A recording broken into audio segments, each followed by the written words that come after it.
As this massive attack illustrates, there's a lot of opposition to people just hearing what President Trump has to say, and but I'm honored to have this conversation. I want to emphasize it's a conversation, and it's really intended to just get a feel for what Donald Trump is just like in a conversation. It's hard to catch a vibe about someone if you just don't hear them talk in a normal way. And when there's an adversarial interview, like no one's themselves in an adversarial interview. And this is really aimed at kind of open-minded, independent voters who just trying to make up their mind. And so you can understand like what is what is it just like to have a conversation. So um, honored to Donald, great to speak. We had a great conversation yesterday. As you mentioned yesterday, if we could just record that conversation and post it, it would have been excellent. And I hope we can have something like that today. Well, I think we will. I'm pretty sure we will. And congratulations, because I see you broke every record in the book with so many millions of people. And it's an honor. We view that as an honor. And then you do want silencing of certain voices. Usually those are voices that have something to say that are constructive, oftentimes constructive.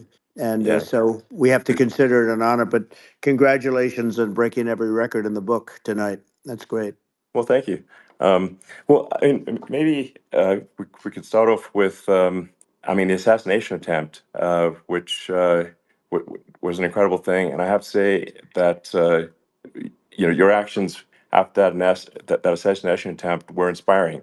Um, you instead of shying away from things, instead of ducking down, um, you were pumping your fist in the air and saying, "Fight, fight, fight!" And I think I mean, the president of the United States represents America, and I think that is America. That is strength under fire, and so that's a big part of the reason why I was excited to endorse you as the president of the United States for having another term here. Is that was just incredibly inspiring. But I mean, what was it like for you? Not pleasant, I have to Not be honest. pleasant. I said there Yeah. was blood. I had Being more shot is blood. not much fun. I didn't know I had that much blood. The doctors later told me that the ear is a place that is a very bloody place if you're going to get hit. But in this case, it was probably the best alternative you could even think about because it went at the right angle, and it was a hard hit. It was very, I guess you would say surreal, but it wasn't surreal. I was telling somebody you have instances like this or like a lot less than this where you feel it's a surreal situation. And I never felt that way. I knew immediately that it was a bullet. I knew immediately that it was at the ear, Yeah. and because it hit very hard, but hit the ear.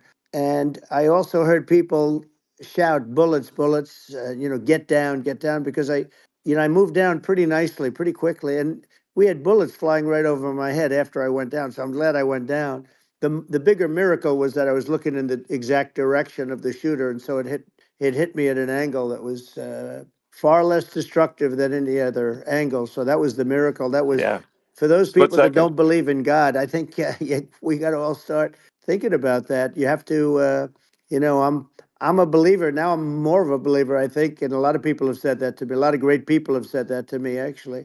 But it was amazing that I happened to be turned just at that perfect Yeah. angle, and all because I put down a chart on immigration that showed that the numbers were so great. I love that chart I even mean, more maybe it's now a than I sign. ever. Maybe Yeah, that's a it's sign. it's an immigration sign. You But highlighted a serious issue, and yeah, at that moment, that's right. the bullet missed hit your ear, but missed your head. I mean, Well, the amazing thing is that the sign, I said, bring down that sign on immigration. And it was literally about an eighth of a second where it would be good. And after that, it was going to yeah, be a disaster, no matter which way you were facing. But it just had that perfect angle, which was yeah, exactly at this shooter. Very sad situation. Such a sad situation. As you know, we lost somebody that was great, Corey, yeah, who a firefighter, a great gentleman, a great Trumper, He was just a fantastic family and a fantastic man. And a friend of mine came up, Elon, and said, "I'd like to give the family some kind of help."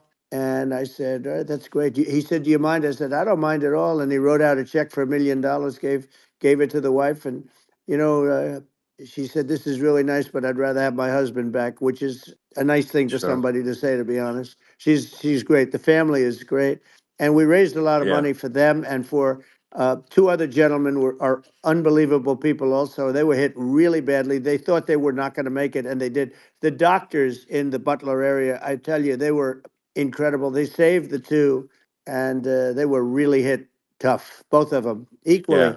Yeah. And we thought Yeah. my first question was because I heard bullets flying over me, and I said, "How many people were killed?" Because we had a massive crowd there, a tremendous Yeah. thousands and thousands of people, and there was no land. I mean, it was all people. So I said, "How many people have been killed?" Because I knew there were other shots being fired, Sure. and they said, "We don't know yet, but some people have been badly hurt." And I have to give the Secret Service sniper, they call him, or sharpshooter, but sniper, Yeah. because he didn't know there was a problem. He's an extraordinary shot, obviously, and he didn't know there was a problem, and he was Yeah. able to pick it all out within 5 seconds. And he used one bullet from very far away, I guess probably about 400 yards. The shooter was 130, but he was on Yeah. he was on the opposite side of the field and the podium, and he saw the smoke and the flame from the gun, immediately recognized it, and immediately took a shot. And it was one perfect shot from very far away. And if he didn't do Yeah. that, Elon, he would have. I mean, if he would have, a lot of people, a lot more people could have been Sure. badly hurt and killed. So Yeah. I have to Absolutely. take my hat off to him because that's also a surreal. You know, he's been with them for 23 years, and Yeah. he's never had anything like this. And all of a sudden, he has to act, and it's a very tough thing to Sure. act and to be shooting somebody.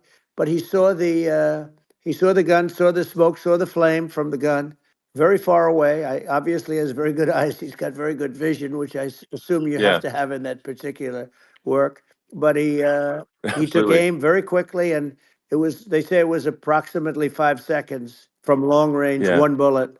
If that didn't happen, Yeah. because the shooter had a lot of bullets, he had a lot of cartridges up Sure. there with him, so could Well, have been very. I mean that's clearly he was very confident in taking that shot to stop the attempted assassination. But I mean there does seem to be I mean some pretty significant failings elsewhere in the system. Like there's just no way that like how on earth does a shooter get on a roof 130 yards away? That seems crazy. I think most people people are wondering how on earth could such a thing happen. Well, I view it as two ways. There should have been nobody on the roof. There were people, Yeah. because there were so many tens of thousands of people there. There were people that were seeing him, and there was one woman with a red shirt and Right. Trump all over I it, saw and the video. she's screaming. That guy's got a gun. You saw it probably. Yeah, yeah, There's yeah. a No, I guy saw the up there video. with So a I gun. mean, it's like I guess, I mean, for my part, and I think probably many members of the public are wondering how the heck are you know basically people wondering by it, pointing out there's a guy on the roof with a gun, Yeah. and they're seeing it, but somehow it's not being addressed. That does seem Yeah, crazy. well, they're going to learn from this. The communication between the local police, who sort of had an idea, and then ultimately a man lifted himself up to the roof, could barely do it because he was pulling himself up, and Yeah. he saw the man with the gun. The man with the gun pointed the gun at him. He thought he was probably going to get shot, but he was like pulling himself up, and because of that, he couldn't get to his gun, and he fell down. Actually, very badly hurt his leg, his ankle. I hear very badly, Okay. but he fell down, and he did.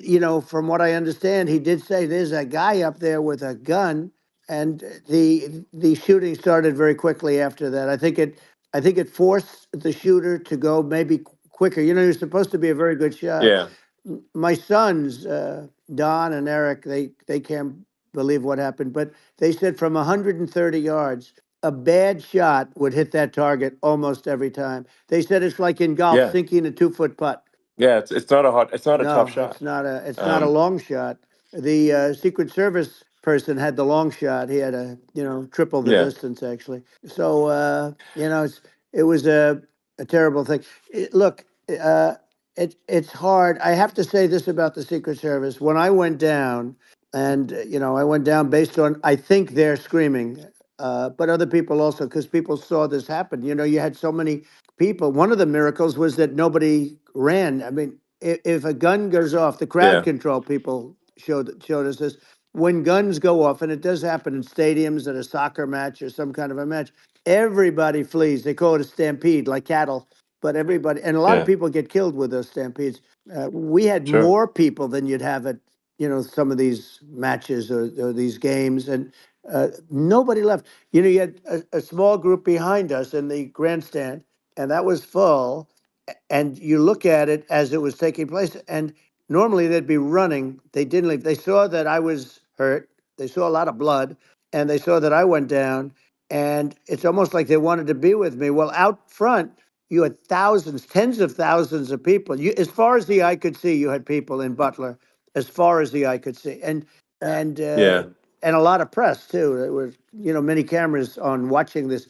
It's what makes it so different because normally things happen that aren't good, but you never have a picture of it. Here we have all these cameras shooting it. So, yeah, sort of amazing. But one of the interesting things was that you didn't have anybody flee. You didn't have anybody stampede. sure, Nobody. And there were some people behind me. They stood up and they're looking like, I mean, I'll tell you, yeah, you yeah, want to have them in a foxhole with you. I want to meet some of those people sure, because sure, it's so different from what you heard. But so I was down. But the Secret Service yeah, guys, there were bullets flying right over my head. You could hear them go whizzing, yeah, and these guys came jumping on top of me, and a young lady, Kate, would jump. They moved so fast, and let me tell you, that took tremendous courage. Now there was a lack of coordination.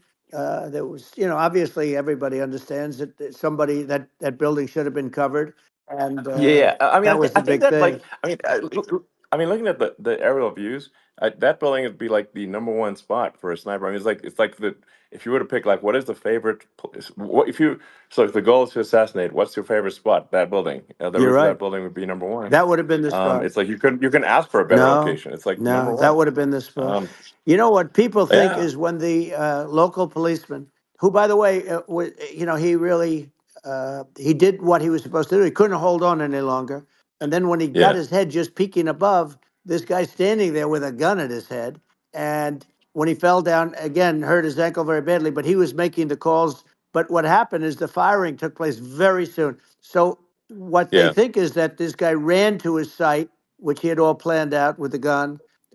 He ran to the site and he started shooting fast, and maybe that's why he sort of missed. I mean, he uh, yeah. But he as you got said, me, but he it would have could have hit. been I mean, a much yeah. bigger problem. But he totally would have hit if you hadn't turned your head. So like there was it was a very near It thing. was a So miracle. If I hadn't um, turned my head, yeah, I would not be talking to you right now. As much as I like you, exactly. I would not. Yeah, I would well, not be talking to you. maybe talking to me from another realm, perhaps. Yeah, that's Um, right. We'd be talking from a so different place. But it was a very terrible experience. The Butler Hospital, they did such a great job.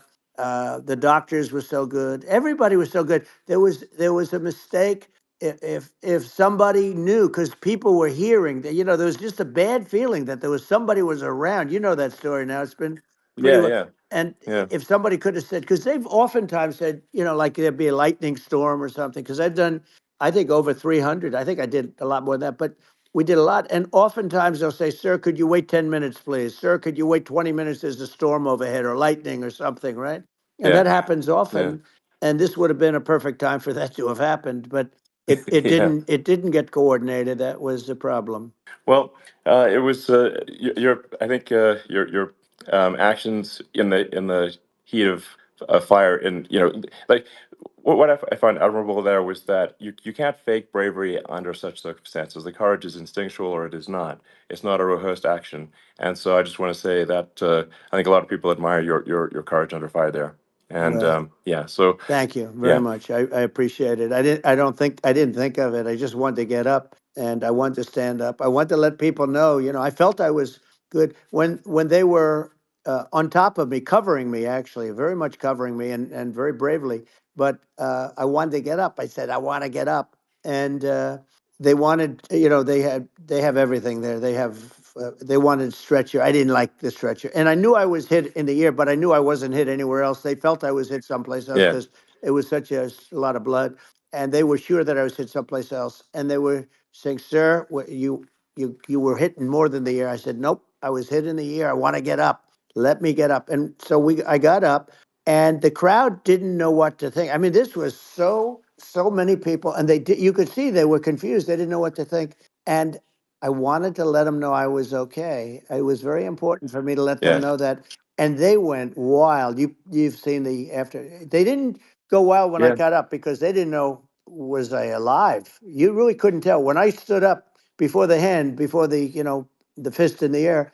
Uh, they didn't know if I was alive. Nobody did. And when I put the fist up, they were just relieved and happy and thrilled, and the place went crazy. It was pretty amazing. Yeah. It was a Well, terrible thing, but it it was was really nice. incredibly moving. Yeah. Well, and I mean, speaking of the sort of slide that got you to turn that saved your life, really, was the illegal immigration Right. slide. Maybe this, That's right. maybe this is worth talking about that, It since was it was that slide You're saved your right. life, No, basically. the illegal immigration saved my life. You're right, but I I had to know be at that's that the. exact angle. I mean, that's a great one. Saved by illegal You know, immigration. the incredible 100%. thing though, when you talk about the odds, you had to be exactly at that angle. But the Yeah. incredible thing is that the chart, I used it less than 20% of the time. It was just a moment. Yeah. It's always on my left, never my right, and it's always at the end of the speech. So here Yeah. we have it. It's on the right, not the left. It's at the beginning, not the end. And even the people that put it up, they were unprepared, and they did a great job. They got it up immediately, fortunately. But I looked to the right, and the bullet came whizzing by, hitting my ear. So it was amazing. But when you think of the odds of that, and Yeah. Yeah. that normally you wouldn't use it. Normally I wouldn't have the thing, and then it would Yeah. have been a very different story. It's very much, I say, an act of God. It's a miracle that it happened, and I'm Sure. honored by it. I'm honored by it. Well, what were you about to say about illegal immigration before you were rudely interrupted with a Well, I was bullet? going to say how good the numbers were. By the way, we're going back to Butler, and we're going to go Great. back in October. We're all set up, and the people are fantastic in Butler. It's a great area. Great, these are incredible people. Like the three that, in the case of Corey, killed, and the other two, the families are. I got to know them a little bit, and the families are great. But we're going back to Butler, and I think I'll probably start by saying, as I was saying, As you were prior to saying, being so exactly. So, horribly interrupted. yeah. But Yeah. So rudely interrupted by an yeah, assassination so it was, attempt. but no, but the chart, Some people have no manners. Elon, the chart was just a chart that in my last week we had the best illegal immigration numbers, meaning stopping. It was at the lowest. You've seen the chart; it's become quite a famous Yeah. chart. Yeah. But that was the lowest Yeah. point ever recorded. It was a really, I mean, I was very proud of those numbers. And then you see what happened with these people, Kamala and Joe. You see what happened. They just let it go. I had remain in Mexico policies. I had all these different policies that was so good. Uh, Guys like Tom Homan and Brandon Judd from Border Patrol. All these are all people that they've been on television. They says the best numbers we've ever had. We had so many different checks, catch and release in Mexico, not the United. We had catch and release in the United States. We had it in Mexico. We had so many things. We had things where many people come in there, they have contagious diseases. We had everything passed. If you have a contagious disease, I'm sorry, but we cannot allow you into the country. So we were setting Yeah. literally records, and I all I was doing is showing that, and I use it sometimes, Sure. and in this case, I'm glad I used it. I can tell you that, but they were fantastic numbers. But I'm going to sleep with that chart always. I'll be sleeping with that chart. That chart was very important for a lot of reasons. Well, I mean, I mean, would it be accurate to say that you're supportive of legal immigration, but but we also need to shut down illegal immigration, and especially unvetted illegal Yes, immigration, because and that's not the same as saying that everyone who's an illegal immigrant is bad. In fact, I think most people who are illegal immigrants are actually good, but you can't tell a difference unless there's a solid vetting of who comes across the border. Does that accurately 100%. represent your position? I say it Okay. very simply. They have to come in legally. They have to be checked. Yeah. Because look, Kamala was the border czar. Now she's denying it. Everything that I do, she's Yeah. saying she was strong on the border. We're going to be strong. Well, she doesn't have to say it. She could close it up right now. They could do things right now. It's horrible. Uh, no tax on tips, and all of a sudden she's making a speech and there will be no tax on tips. I said that months ago. And by the way, they had just the opposite. They had not only tax on tips, but they hired 88,000 IRS agents, and many of them were assigned to go get waitresses and caddies and all of this on tips. They have a policy. They had a policy that they were really going to go after you and were really harassing people horribly. And then all of a sudden, for politics, she says, she comes out with what I said, which I think is terrible. And I think it's also hitting them very hard. These people are fake. Now they're also saying they did a good job on the border. We had the worst numbers in the history of the world, not of our country. There's never been a country in history that has had a catastrophe like this. We've had, I believe, and I think you believe this too, you hear 12 Yeah. million, 13.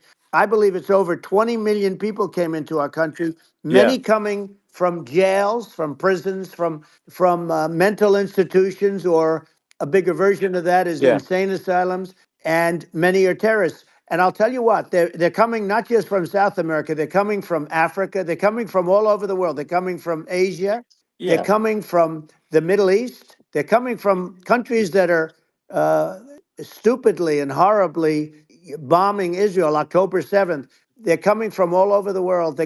And you look at it's so sad October 7th because it should have never happened. Yeah. It's so sad when Sure. you look at Ukraine. It should have never happened. We have a defective Yeah. government. These are defective people, and they're not people that should be running it. But where you see it the best is the border, because you have millions of people coming in a month, and then she gets up and she tries to pretend like she's going to do something. She had 3.5 years, and by the way, they have another 5 months that they can do something, but they Yeah. won't do anything. It's all talk. She's No. incompetent, and he's incompetent. And frankly, I think that she's more incompetent than he is. And that's saying something because he's not too good. Yeah. No, I think it is essential to have a secure border. I mean, you're really not a country unless you have a Correct. secure border. And And uh, secure elections, you too. know, yeah, absolutely secure elections. And so it's just essential to have a real border, or we can't function as a country, and our service, our essential services are being overwhelmed in a lot of cities. And as we were talking about earlier, I think having a legal immigration process that is smooth and efficient and done well, and speaking as someone who is a legal immigrant, and I think I mean, like one way to think of it is, who do you want on your team? Who do you want on Team America? And I think we want to just say, okay, we want to let in people who are gonna, be great contributors to our society and to our economy, Right. and and who do you want on the team? And it's not to say that, like in my opinion, actually, I'd say like probably most of the illegal immigrants actually are actually good, hardworking people. That's my opinion. But some are not, and you just have this sort of adverse selection process where, if somebody's if somebody's like uh, has a career in theft or robbery, I don't understand what's taken them so long to get here, because we're such a target-rich environment. I mean, why aren't more people who have a career in, bad things coming here sooner? Because I mean, it's a piece of cake to go rob, houses in LA or New York, compared to other parts of the world. And in a lot of places in America, if you try to stop the person who's robbing you, you'll be arrested. Yeah. Yeah. So it's It's insane. it's right. I mean, what's happening with crime, and our police are so good, but they're not allowed to do their job. But I have to tell you, Elon, I They're hate not. to say it because it's such a downer to say it. I hate to say it. I hate it. But you have a lot of people that just shouldn't be. I think it's a much bigger number than you think. They're I allowing, think you're again, right. they're Yeah. allowing people from their jails. And if you were running one of these countries where they're coming from, you would have had all of them. As an example, Venezuela, their crime is down 72%. They're taking their drug dealers. They're taking, frankly, their prisoners. They're emptying out their prisons. They're taking their criminals, their murderers, their rapists, and they're Yeah. delivering them into But the. that's what Castro did. Yeah, That well, he did on a much smaller scale. yeah, It was a much smaller yeah, scale. But this is a massive scale because this is being done worldwide. But here's what's happening: crime all over the world is down. And wait till you see the numbers that we have. This is migrant crime. This is crime that's going to be. yeah, And I saw it today in New York where somebody was knifed with raped the girlfriend of a man that stood there watching in New York in one of the shelters and started sure, pulling out the knives, and bad things happen today. But this is happening every day. These are rough people. These are people that are in jail for yeah, murder and all sorts of things. And they're releasing them into our country. And they're telling them, if you come back, we're going to kill you. We're going to give you the death penalty or kill you. So they don't want to come back. But these are rough people. yeah, These are criminals that make our criminals look like nice people. And it's horrible what they're doing. And she's in charge of it because, now she's trying to say she sure, had nothing to do with it. And she's such a liar because she was called the border czar the first day and it was on the headlines of every newspaper. She's the border czar. And she never even went there. She went to one location, which had nothing to do with where the problem is. She went in and out, I right, guess, because she was getting a lot of pressure, yeah, but yeah, had nothing to do where the problem yeah. is. But she was Well, the border czar. And the people yeah, yeah, can't allow them to get away with their disinformation campaign. Now she's trying to say that she wasn't. She wasn't really involved, and the whole thing is horrible. She was totally in charge. She could have shut the border down without him. He didn't know what he was doing anyway, so he wouldn't have even known yeah, what happened.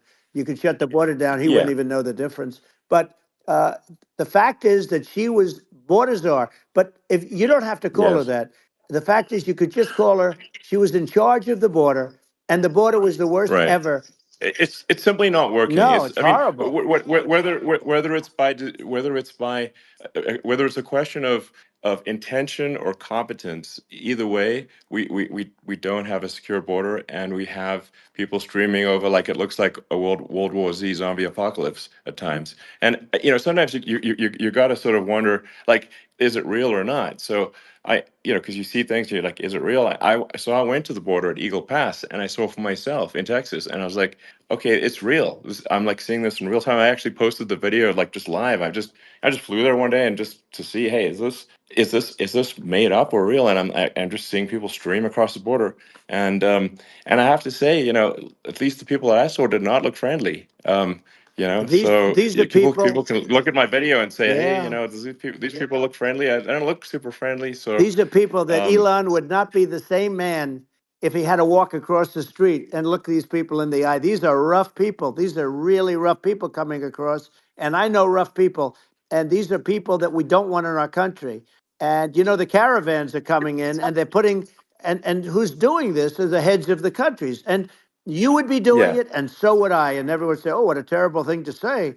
The fact is, it's brilliant for them because they're taking all of their bad people, really bad people. And I hate to say this, the reason the numbers are much bigger than you would think is they're also taking their non-productive people. Now, these aren't people that will kill you. We have enough of them, but these are people that are non-productive. They are just not productive. I mean, for whatever reason, they're not yeah, yeah, workers or they don't want to work or whatever. And these countries are getting rid of non-productive people in the caravans in many cases, and they're also getting rid of their murderers and their drug dealers and the people that are yeah, really brutal people. And they're coming into our country yeah. at levels that have never been seen before. And I saw an ad just before I got on the air. I'm walking over here, and I saw an ad by Kamala saying how she is going to provide border security. Where has she been for 3.5 years? For 3.5 years, Yeah, no, no. we have 20 million people This I poured think in. is It's a terrible yeah. I thing. think this, frankly, I think this is a fundamental existential issue for the United States. And if we have another 4 more years of open borders, and it's going to be even worse with another 4 more years. It's going to be even worse than it's been for the past 3.5 years. I'm not sure we've got a country You don't have left a country at that left. point. Elon, if they get in, you will have 50 to 60 million people from all over the world, not South America only. You know, we think of South America, we think of Honduras and El Salvador, Guatemala, and Mexico, you know, the four. But it's not that. It's everywhere. They're coming in from Yeah, everywhere. And I had to stay in yeah, I think Mexico. this is a super important Yeah. point. Like people, it's like basically when I went down there, I was like, well, where are people from? It's like almost no one was from Mexico. To be No, clear, Mexico it's less, it's just it's just less it's than just the the others. border. It's just the border with Mexico. But the people coming in, it's Earth, the rest of Earth, and America is only about 4 or 5% of the population of Earth. It would only take a few percent of the rest of Earth to overwhelm everything in the We're U.S. already So overwhelmed, Elon. We're overwhelmed. You had to see the news tonight about New York. New York, and I love that place, and what they're doing to it is horrible, what they're doing to it. And all the courts do is they yeah, try and focus on Trump. Okay, then let's focus on Trump, who did nothing wrong. I complain about a rigged election. Elon, what's happened is unbelievable. You have from Africa, from the Congo, they're coming, from the Congo. And 22 people came in from the Congo recently, and they're murderers, and they're dropped. They drop them. They take them out of jails, which is very expensive, you know, to maintain the jails. Although they don't do too much maintaining, I can tell you. But they take them out of jails, prisons. They take them out and they bring them to the United States. They deposit them in the United States and say, "Don't ever come back, or you're going to be executed." And they don't want to come back, but they won't come back. sure. But they're coming from Africa. They're coming from Asia. They're coming from the Middle East. They're coming from South Well, America. just They're Earth, coming from rest of Earth, everywhere. basically. And there are a lot of Yeah, really everywhere on bad Earth. ones. It's just an everywhere on Earth thing, and it's just not possible for the United States to absorb everyone from Earth, or even a few percent of the rest of Earth. It's just not possible. Well, So Elon, we're going to uh, have that's just to yeah, finish this up. We're going to have the largest deportation in history of this country, and we have no choice. Otherwise, we're going to have a country. What they've done to our country. Think of it with in Venezuela and in some of these other countries, crime is down 50, 60, 70, 80%. And you would be the same. You would have. yeah, I'll yeah, tell you what, Venezuela has not gotten rid of all of them. They've gotten rid of about 70% of their really bad people. Their jails are about 50% uh, put into the United States. Same with other countries. Some sure, are at 30%, some are at 50%. They're all different. But the bottom line is they're all going to be at 100%. Why wouldn't you put 100% of it? yeah, And they're doing it right now while this third rate phony candidate. Don't forget, I beat Biden. He failed in the debate miserably. And, some people said, oh, gee, it's too bad. It's too bad he did so badly, or I did well in the debate. The first night they said, wow, one of the people at CNN said that was the greatest debate performance I've ever witnessed. And then 2 days later, they didn't talk about that. They just said he was bad. But that's okay. That's the way I get treated. And I don't mind that at all. What I can tell you is this: we cannot have a Democrat. We cannot have her. She's incompetent. She's as bad as Biden in a it's different. Look, yeah. she hasn't done an I mean, interview since this yeah, whole scam started. well, And say what you want. This yeah, was a coup. This was a coup of a president of the United States. He didn't want to leave, and they said we can do it the nice yeah. way or we can do it the No, hard way. yeah. Not, I mean, they just took him out back behind the shed and basically shot him. What they did Biden. with this guy, So and I'm no yeah. fan of his, and he was a horrible president, the worst president in history. And one of the reasons he was so bad, first of all, the Israeli attack would have never happened. Russia would never have attacked Ukraine, and we'd have no inflation. And we wouldn't have had the Afghanistan mess, if you think of it. Well, And we wouldn't have had yeah. Afghanistan. But we think of it, Well, yeah. you take a few of those events away, and we have a different world. We would also have No, no no, you're. Yeah. inflation was caused by oil. Yeah, no, no. I think you're making an excellent point here, which is that when other countries that are are thinking about invading or doing bad things, when they're thinking about that, they're thinking about, okay, what's the American president going to do, and do they fear the American president, or is it someone they do not respect or and do not fear? And I think they would. they rightfully be. I mean, but look at that the footage with the assassination. They're like, okay, you know, uh, President Trump is like, don't mess with me. I mean, that's like, whereas I think people are not going to be, and they obviously have not been at all intimidated by Biden, and they certainly will not be intimidated by Kamala. And you have to really think of that in the context of global security.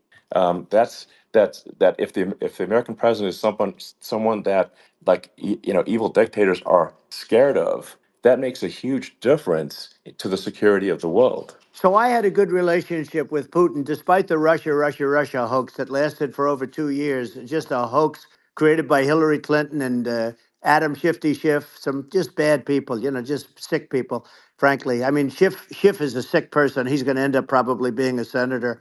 It's hard to believe. The whole thing is hard to believe. But, they put our country in danger with that stuff, too. They actually, when they make up stories, and you have to fight your way out of it for a long time. But I know Putin very well. I got along with him very well. He respected me, and it's just one of those things. And we would talk a lot about Ukraine. It was the apple of his eye. But I said, don't ever do it. Don't ever do it. I shut down Nord Stream 2. That was the big oil pipeline, the biggest, I think, the biggest pipeline in the world going all over Europe. I shut it down. Biden came, and then they say, Yeah, I loved Russia. I was a friend of Putin, and I loved Russia. No, he actually said to me one time, he said, if you're my friend, I'd hate to see you as an enemy. I shut down his pipeline, the biggest pipeline. They were looking at that to yeah, fund, and this pathetic president gets in there.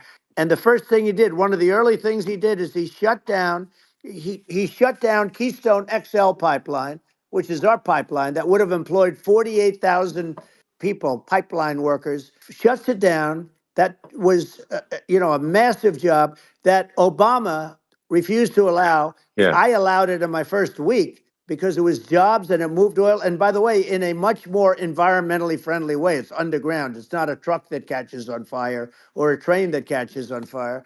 But think of it. He shut down the XL pipeline, the Keystone XL pipeline. He yeah. shuts that down and he approves the Russian pipeline, Yeah, it doesn't make any right? sense. It's like it's inconsistent.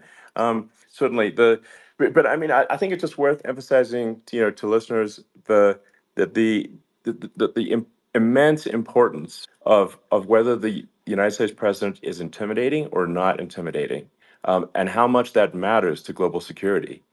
Because there's some real tough characters out there, and if they don't think the American president is tough, they will do what they want to I do, know every one of and them. it puts the whole Yeah. world in danger. Elon, I know every one It's of a them, big and I know deal. them well. I know Yeah, Putin. I know President Xi. I know Kim Jong Un of North Korea. I know every one of them.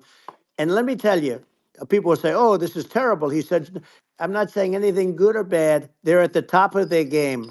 They're tough, they're smart, they're vicious, and they're going to protect their country, whether they love their country. They probably do. It's just a different form of love, but they're going to protect their country.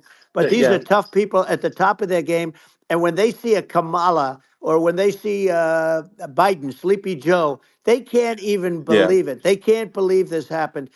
All the stuff that you're seeing now, all the horror that you look at Israel, they're all waiting for an attack from Iran. Iran would not be attacking, believe me.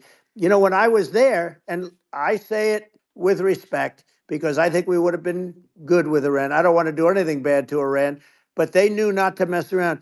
Iran was broke because I told China, if you buy from Iran oil, it's all about the oil. That's where the money is. But if you buy oil from Iran, you're not going to do any business with the United States. And I meant it. And they said, we'll yeah, pass. yeah. They didn't buy oil. Other countries, likewise. Sure. You want to buy, you're not doing business with the United States. And they were at a point where they had no money for Hamas. They had no money for Hezbollah. They had no money for any of these instruments of terror. And it was amazing. In fact, there were articles when I was leaving, which is hard to believe, actually, especially when you look at what's happened to our country. Our country is so bad right now. It's such a different place. We were respected. Think of it. 4 years ago, we were so respected to a point where when I said don't buy oil, they didn't buy oil, but they had no Yeah, money, yeah, and Israel would have never been attacked. Zero chance. And again, I said to Vladimir Putin, I said, don't do it. You can't do it, Vladimir. You do it, it's going to be a bad day. You cannot do it.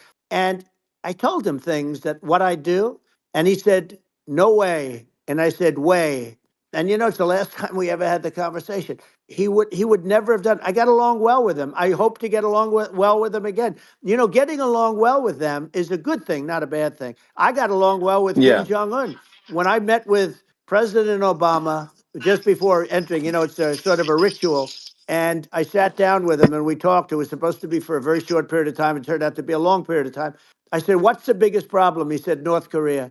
I had that problem worked out very quickly. It was nasty at the beginning with Rocket Man and all the different things, Yeah. but all of a sudden I got a Those call. were some epic tweets, by the way. Yeah, they Those were were no, like they were epic. absolutely. Everything he said that he has a red button on his desk. I said, I have a red button on my desk too, but my red button is much bigger, and my red button works. And then I called him Little Yeah. Rocket Man of Little Rocket Man. Anyway, here's the bottom line. All of a sudden, I got a call from him, and they said they want to meet. They want to meet me, and we met. Yeah. As you remember, we met in Singapore. We met also in Vietnam, and I got along with them great. We were Yeah. in no danger. But Yeah. President Obama, It's President because Obama thought they we were going to respond. end up in Yeah.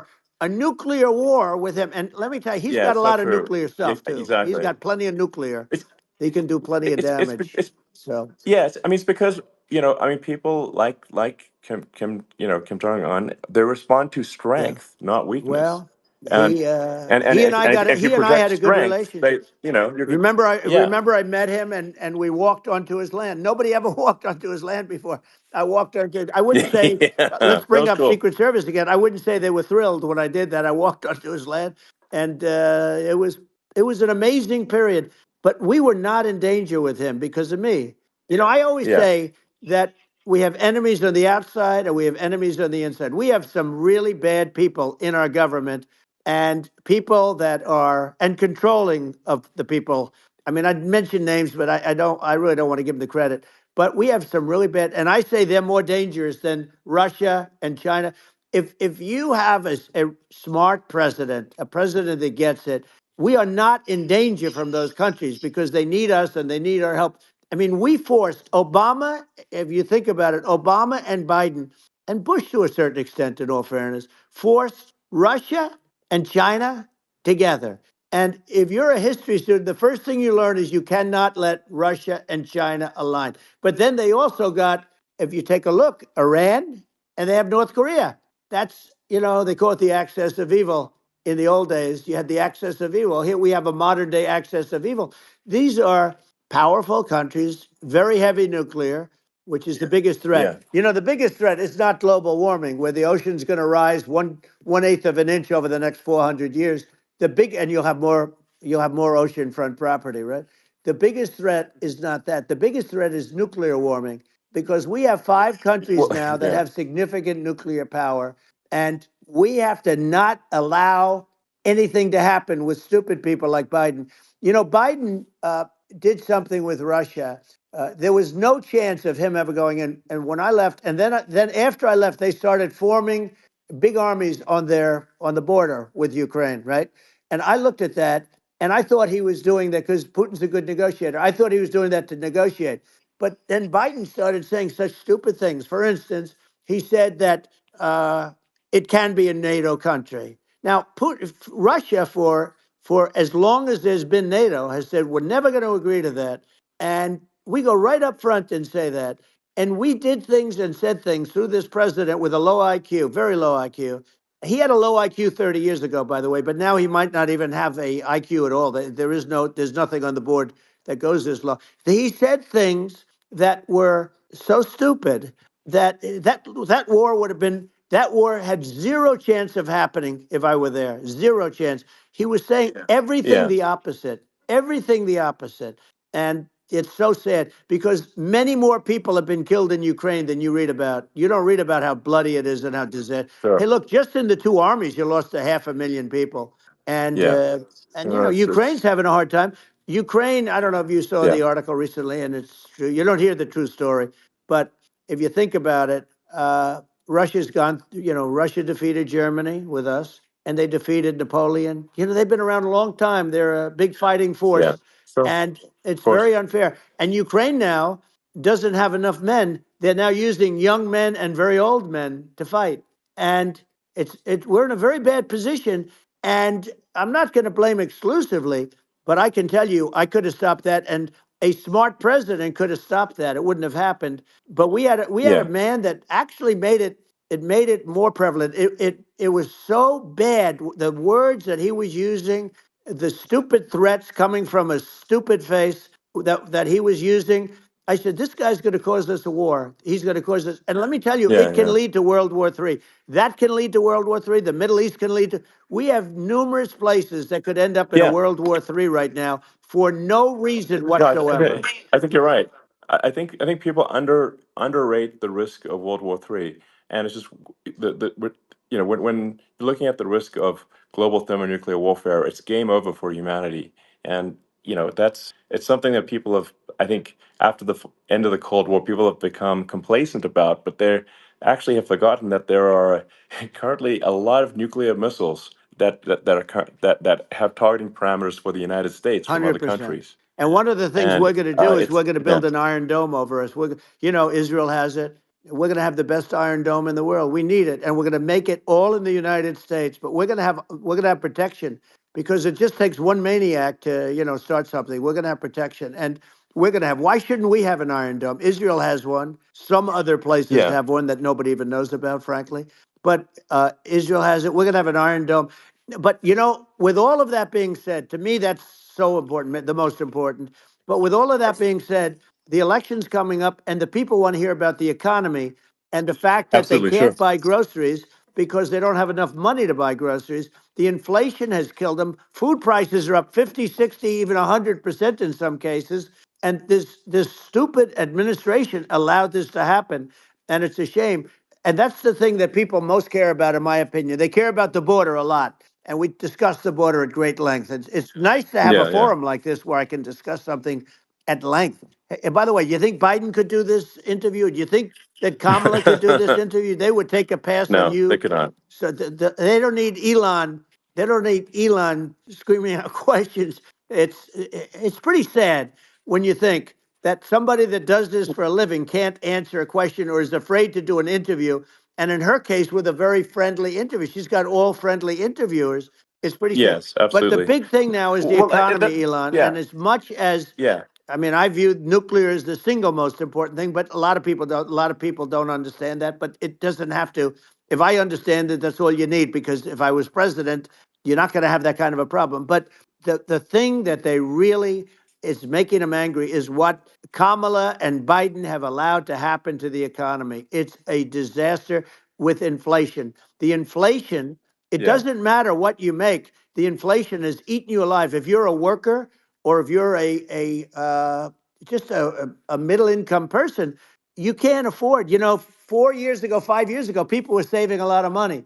Today, they're using yeah. all their money and borrowing money just to live. It's a horrible thing Right. that's happening, and we'll end that Well, I think quickly. a lot of yeah, a lot of people just don't understand where inflation comes from.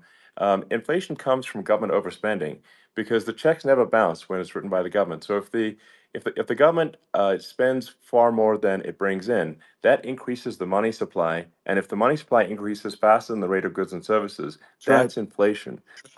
So really, we need to reduce our government spending, and we need to re-examine. I think we need like a government efficiency commission to say like, hey, where are we spending money that's sensible? Where is it not Right. sensible? And we need to live within our means. We're currently adding, I think, $1 trillion to the deficit roughly Right. every 100 days. That's right. And the interest payments on the national debt have now exceed the defense budget. It's on the order of $1 trillion, It's interest. and it keeps Yeah, I growing. rebuilt our military, largely rebuilt our military, did a great job on it, which was so important. We had jets, we had fighters that were, and bombers that were 70 years old. And we did a great job in that. Then by the way, then we gave 85 billion of it back to Afghanistan, if you can believe it. We gave them 85 billion. They're one of the largest sellers Yeah, of military equipment in the world. They're selling what we gave them. That was one of the most embarrassing days in the history of our country. But if you think about let's go back to the economy. We have to bring energy yeah, prices down. Energy started it. The price of gasoline Now your cars don't require too much gasoline, so you have a good, and you do make a great product. I have to say, I have to be honest with you. Thank That you. doesn't mean everybody should have an electric car, but these are minor details. But your product is incredible. But the Thank you. gasoline, Elon, is the cost of energy. Not only gasoline, it's the cost of heating your house and cooling your house. That has Sure. to come down. It's gone up 100%, 150, and 200%, and that has to come down. When that comes down, and we're going to Yeah. drill, baby, drill. They stopped drilling, and then they went back to drilling because they went back to the Trump policy. But if they won the day after they get into office, this country will go out of business because they're going to go to an energy policy that's not sustainable. Wind and different things. You're not going to have anything. Yeah. And I know you're a big fan of the AI, and I have to say Yeah. that AI, and this is shocking to me, but AI requires twice the energy that the country already produces for everything. So you're going to have to build. We're going to have to build a lot of energy if our country will be competitive with China, because that's our primary competitor for this on the AI. You're going Sure. to need a lot of Well, I mean, electricity. You're going to need tremendous yeah. electricity, like almost double what we produce now for the whole country, if you can believe it. Sure. Well, just going, back to this, like this basic thing, which that people try to make it sound complicated, but it's not. But inflation is caused by government Right. overspending. Would you agree that we need to take a look at government Yes. spending and have perhaps a government efficiency commission that just tries to make the spending sensible and so the country lives within its means, just like a The person does. waste is incredible, and nobody It negotiates is. prices. You used to have a lot of people making jets, and you end up with two companies, and they'll probably try and merge at some point. I mean, I went through it like Air Force, just a thing like Air Force One. One of the first documents they asked me to sign, a general walks in, "Sir, would you please sign this document?" And what is it? Air Force One. That's with Boeing, which is basically two planes, two 747s, and the price was Yeah. $5.7 billion for two planes. Now they're Wow. highly sophisticated. That's They're insane. even nicer than your plane, okay? But much more sophisticated. They're very. I won't say what's on it, but they got a lot of stuff on it. Anyway, but it's Sure. 5.7. I That's a crazy It's a number. crazy number, but I said I'm not going to pay 5.7. I'm not going to do it. I said, who made the deal? Obama and his people. I said, well, then I know the deal's no good. I'm not going to do it. And over a course of about 4 weeks, by my saying I'm not going to do it, I got the price reduced by $1.6 billion for the exact same plane. Other than we had a nicer paint job, if you want to know the truth. But for the exact same plane, I saved one, and I said to Boeing, man, you guys must make a lot of money if you can reduce the price by that. But now what I do hear is that they're going back to the Biden administration and wanting big cost overruns, because they see these dopey suckers in there, and they'll end up getting some of the money back. But I shaved it by $1.6 billion for the exact same plane. And you can now take that and multiply that out times thousands of other Exactly. items. And Multiply it by yeah, a the zillion, numbers are and yeah, yeah. astronomical. I agree with you. Well, I mean, if so, I think it would be great to just have a government efficiency commission that takes a look at these things and just ensures that the taxpayer money, the taxpayers' hard-earned money, is spent in a good way. And I'd be happy to help out on such a commission I'd if love if it. it were formed. Well, you're the greatest cutter. I mean, I look at what you do. You walk in and you just say, "You want to quit?" They go on strike. Yeah. I won't mention the name of the company, but they go on strike, and you say, "That's okay. You're all gone. You're all gone." So every one of you is gone, and you are the greatest. You would be very good. Oh, you would love it. But if you look at Argentina. Well, I'd be happy to Yeah, by help the way, out. congratulations. I Yeah. just looked at the number of people that are listening to you and I chat. We'll call it a chat, but Yeah. congratulations. This is very good. I mean, it's great. And you're an interesting character. The new head of a place called Argentina, and he's a big, Malay's awesome. he's great. And Yeah. he's a big MAGA fan, that he ran on MAGA. And he took it to an extreme too. He ran on MAGA, and I hear he's doing really a terrific job. It's called Make Argentina Great Again. It worked out perfectly. He came in, he bought a lot of hats, he brought everything, but he's doing a big job. He really cut. And I'm hearing Yeah. they're starting to do pretty well. Inflation's getting down. They had like Yes. Exactly. 2,000%. And they had inflation like not normal inflation. They had the real deal. But We're going to Yeah. have that pretty soon. We have, I think we Yeah. have the worst inflation we've had in 100 years. They say it's 48 years. I don't believe it. I think we have the worst. They Yeah. don't include a lot of the items that should be included, you know. Yeah. Well, it's just from government overspending and not spending taxpayer money Yeah, effectively, and having just like so many departments you can't even name them all. And what Millet is doing is he's cutting government spending. He's simplifying things. He's having putting in regulations that make sense. And we're Argentina overnight is experiencing a giant improvement that's in right. prosperity. But it's also a lesson for the United States, which is that Argentina used to be one of the most prosperous countries in the world. Right. In the like in the 30s, 40s, and because of bad government policy, it ruined the country.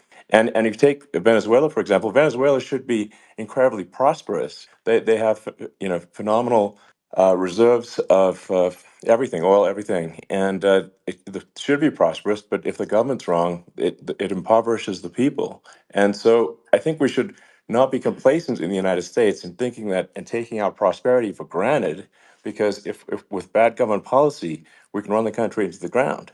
And that's just something people should bear in mind. Don't take prosperity for granted. Well, think of education. So we're ranked at the bottom of every list of the top 40. We're ranked number 40, number 38. Uh, Norway, Switzerland, Sweden, different countries are ranked good. Actually, China's pretty close to the top. They're a top 6 or 7, but we're ranked at the bottom, almost at the bottom, 38, 39, 40. In other words, horrible. And yet we spend more per pupil than any other country in the world. So we spend more. And what I'm going to do, one of the first acts, and this is where I need an Elon Musk. I need somebody that has a lot of strength and courage and smarts. I want to close up Department of Education, move education back to the states, Yeah. where states like Iowa, where states like Idaho, not every state will do great, because states that basically aren't doing good now. You look at Gavin Newsom, the governor of California. He he's terrible. He does a terrible job. So he's not going to do great with education. But of the Yeah. 50, I would bet that 35 would do great, and 15 of Yeah. them, or 20 of them, will be as good as Norway. Norway is considered great. You can name them. I mean, they're so good. Some of Yeah. these countries are so good. But if you go into some of these really well-run states, we have states that don't know what debt is. We have states that have low taxes, no debt, everybody working. They're really well run. Sure. And maybe they have certain advantages in terms of location, in terms of, the land, or the sun, and the water and the whole thing. There are a lot of advantages that some people have. But if you moved education back to the 50, you'll have some that won't do well, they'll actually be forced to do better, because it'll be a pretty bad situation. Yeah. But if you think Well, about it, yeah. you'll have some Yeah. of Yeah. these states. I'll bet you'd have 30, 35 states. It'll be much better. And you know what it'll cost? Less than Yeah. half what it is in Washington.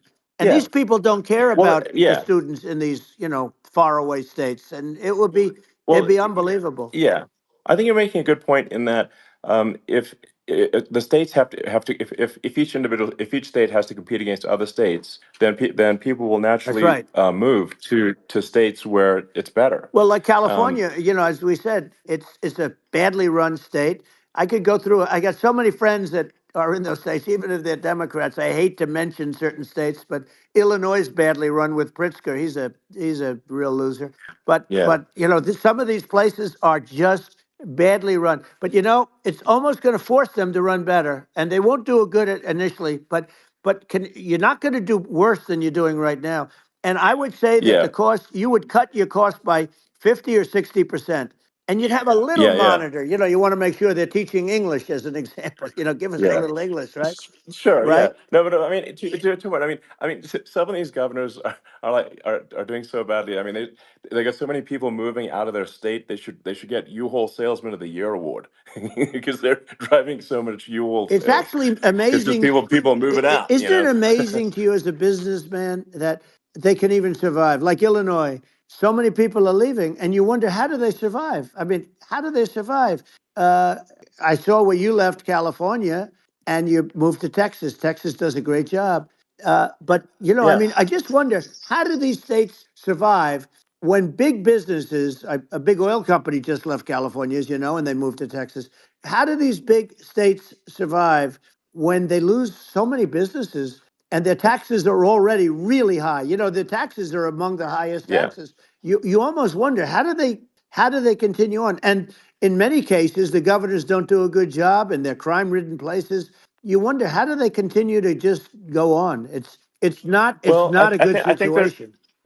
I mean, I think the only thing that's going to force some of these states to change is if they risk bankruptcy and they're not getting bailed out by the federal Right, government. right. Well, That's you're the gonna only thing have that's going to that. get them to change. You remember the Yeah. area in California where they had that, where I guess somebody had sticky fingers and they stole a lot of money, and they went into a form of chapter, and it was very Yeah. nasty for Yeah. a period of time. But now it's probably the most popular place in all of California. So you know, at some point, something like that may have to happen. But the problem is, you can't penalize people that loan money to the state when you have incompetent people like a Pritzker. Look, the family didn't want him in the family business, and then he ends up being governor of Illinois. So you know what, is he going to be? Is he going to be a great governor? And you know, you have people. I could name every one of them. I got to know every one of Yep. these, and some are very good, and some are just horrible. Well, I think that I mean the larger point here, too, as you're saying, like a lot of people are concerned about the economy, a lot of people are concerned about inflation, and inflation is effectively a tax on people that save money, Yeah, and for people that are working day to day, it's just a form of taxation. And if we can solve the government spending problem, we'll solve the inflation problem, which means people will have a better standard of living, and yeah.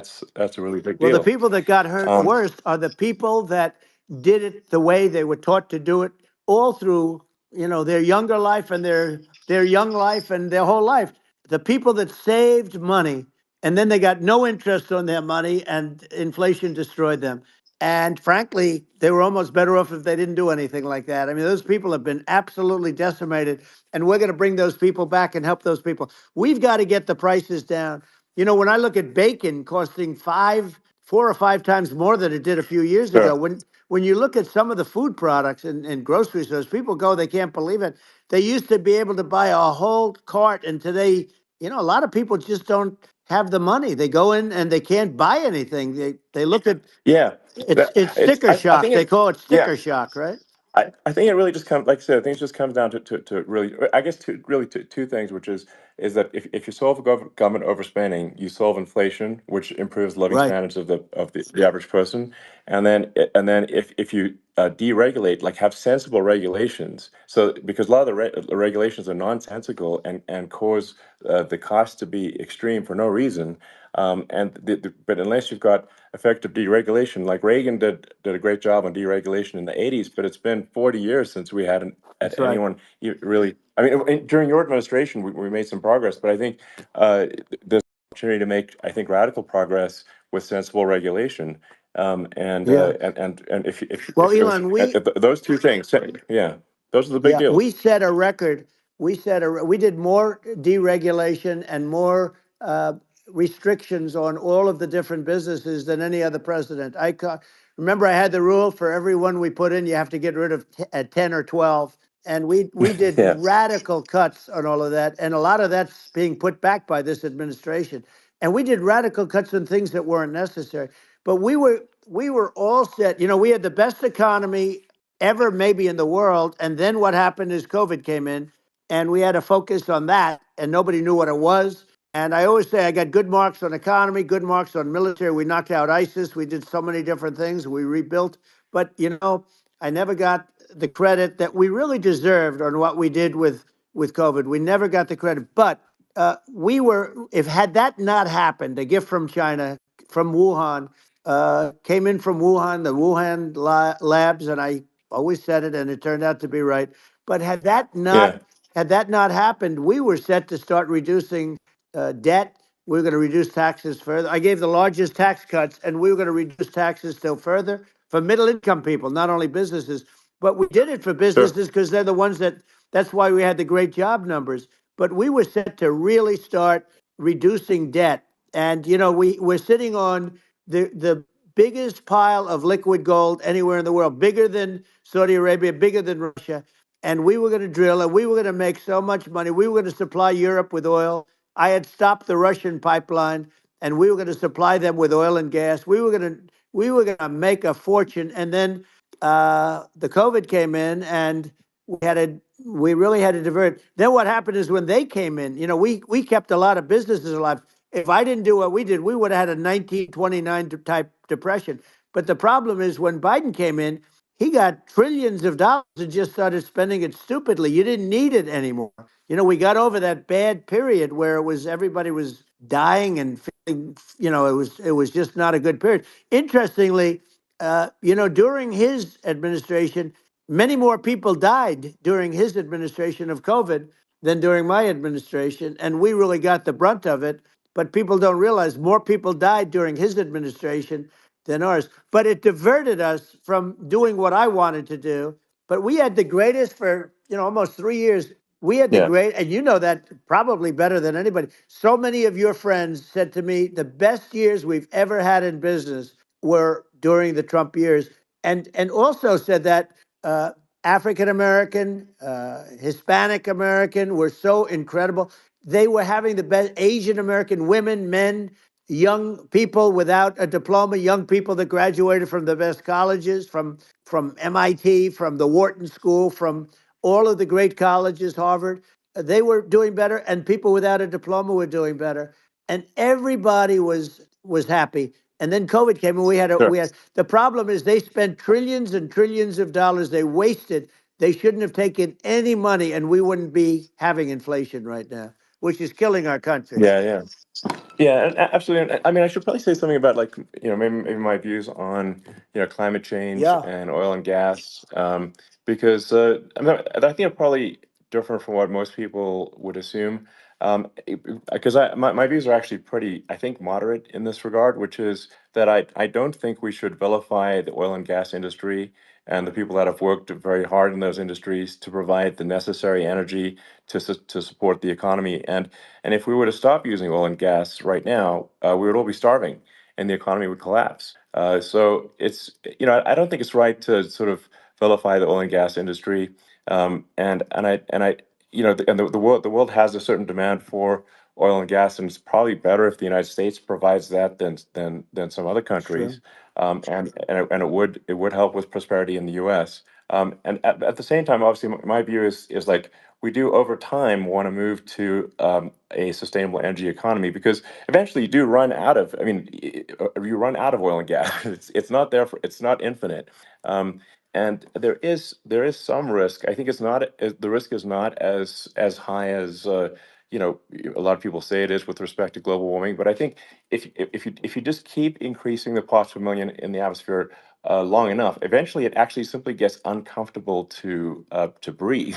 People don't realize this. If you go past 1,000 parts per million of CO2, you start getting headaches and nausea. And so we're now in the sort of 400 range. We're adding, I think, about roughly 2 parts per million per year. So I mean, it still gives us.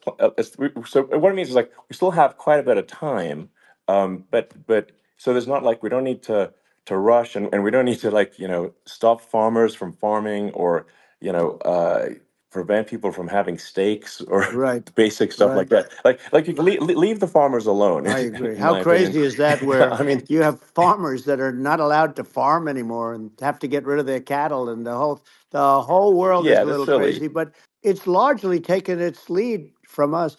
I do say though, I've heard in terms of the fossil fuel, because even to create your electric car and create the electricity needed for the electric car, fossil fuel is what really creates that at the generating plants. And so you sort of can't get away from it at this moment. I mean, someday you might be able to, but I do hear we have anywhere from 100 to 500 years left.